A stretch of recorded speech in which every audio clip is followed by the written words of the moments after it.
Assalamualaikum, selamat pagi kawan semua. Hari ini cuaca mendung ya, agak itu langit lubang dikit tapi semuanya mendung itu. Mendung. Kali ini kita akan bahas kawan ya. Bahas terkait bank pakan ya. Kenapa peternak itu harus punya bank pakan?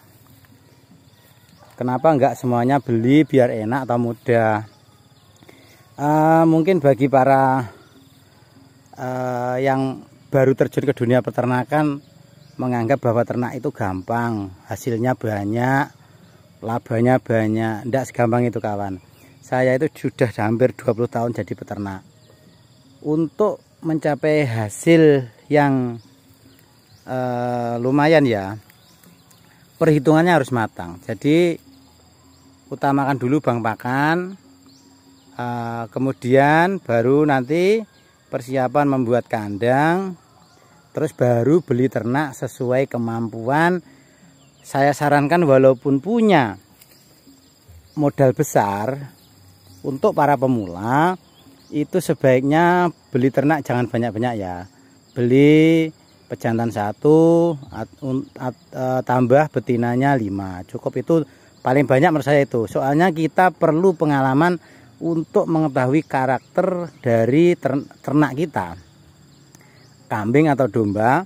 Mungkin kalau ternak besar sapi, cukup sapi 1 betina atau pedet aja, biar untuk belajar nanti setelah jalan 2 atau 3 tahun nanti baru kita paham. Waktu pelaksanaan beternak usahakan pakannya ada pakan hijauan, karena operasional untuk peternakan itu kalau kita beli terbanyak itu ada di pakan kawan, dan tenaga.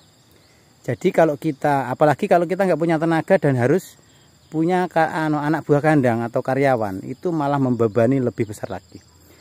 Dari kalkulasi yang pernah saya alami kawan ya, untuk ternak kambing atau domba skala pedaging, laba dari ternak saya hitung itu jika lancar per ekor itu paling sekitar 3.000 per hari labanya. Jika kita pakan kita gratis, tenaga kita sendiri. Jadi bayangkan kawan, kalau pakan sudah beli, padahal pakan itu sekilo jarang yang 1.000, minimal 2.000 ke atas. Jadi kalau 3.000 per ekor itu butuh kos pakan 2.000, terus tenaganya gimana? Terus yang bayar kos untuk tenaga merawat kambing, ngambil pakan itu dari mana? Kan kita nggak ketemu nyonyor, ibaratnya bahasanya orang desa ya. Jadi kalau saya kalkulasi itu sekitar 3.000 itu kalau lancar, belum lalu ada kendala kematian, belum ada kendala ternak nggak hamil, majir, atau mungkin yang kena infeksi cacing parah ya, cacing hati yang nggak bisa disembuhkan, itu lebih parah lagi. Atau mungkin musibah lain yang menyebabkan ternak mati. Jadi tidak semudah itu kawan. Ternak itu butuh pengalaman yang lebih untuk memaksimalkan memaksimalkan hasil dari peternakan. Itu kita harus mengintegrasikan dengan pertanian. Maksudnya integrasi itu menyambung peternakan ke pertanian. Jadi kita harus punya lahan. Selain kita kasih tanaman pakan ternak, itu harus kita tumpang sari dengan tanaman lainnya seperti kelapa. Kalau yang prospek sekarang kelapa kawan. Kelapa itu harganya luar biasa. Di petani spek harga bisa antara 5.000 sampai 8.000 per butir. Bayangkan, lumayan kan? Jadi untuk usaha peternakan yang skala hasilnya paling 3.000 kotor per hari per ekor, misalkan kita pakai tenaga anak buah kandang, paling kita gaji karyawan itu, bukan gaji bahasanya, bagi hasil peternakan itu minimal itu sekitar 2.000 per ekor. Tinggal ngalikan, nanti misal punya 25 ekor kali 2.000 ketemu 50.000. 50.000 per hari untuk pekerja anak buah kandang. Itu bukan standar gaji kawan ya. Sekarang di desa saya untuk gaji pekerja lepas ya, bangunan atau pekerja tani, buruh tani aja itu sekarang hampir 120.000 kawan di tempat saya per hari.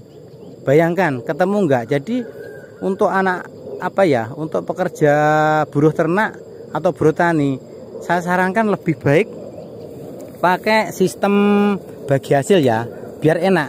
Terus karyawan pun kalau bagi hasil itu semangat, dia kayak merawat punyanya sendiri. Beda orang gajian dengan orang gajian bagi hasil itu beda. Kalau gajian bagi hasil, dia itu seperti merawat punyanya sendiri. Jadi kalau hasilnya bagus, dia nanti akan bagus. Ternak semakin berkembang, akan dia gajinya lebih besar. Tapi kalau orang gajian, dia itu setengah hati kawan. Kerja enggak kerja tetap dibayar. Jadi merawat itu enggak sepenuh hati. Jadi saya sarankan untuk metode menggaji buruh ternak atau buruh tani lebih bagus pakai bagi hasil. Kalau pakai sistem gaji harian buruh ternak atau buruh tani, itu nggak bakalan ketemu kawan, nyonyor pokoknya bahasanya.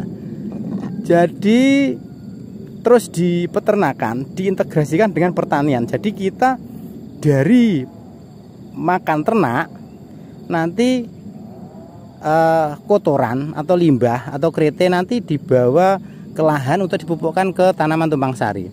Jadi kita nanti hasil panenan dari tumpang sari itu gratis pupuk.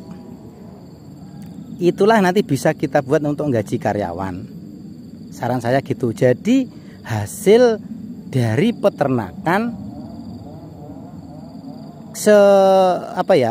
yang sewajarnya biasanya kan khusus peternak saja, tidak disambung dengan pertanian.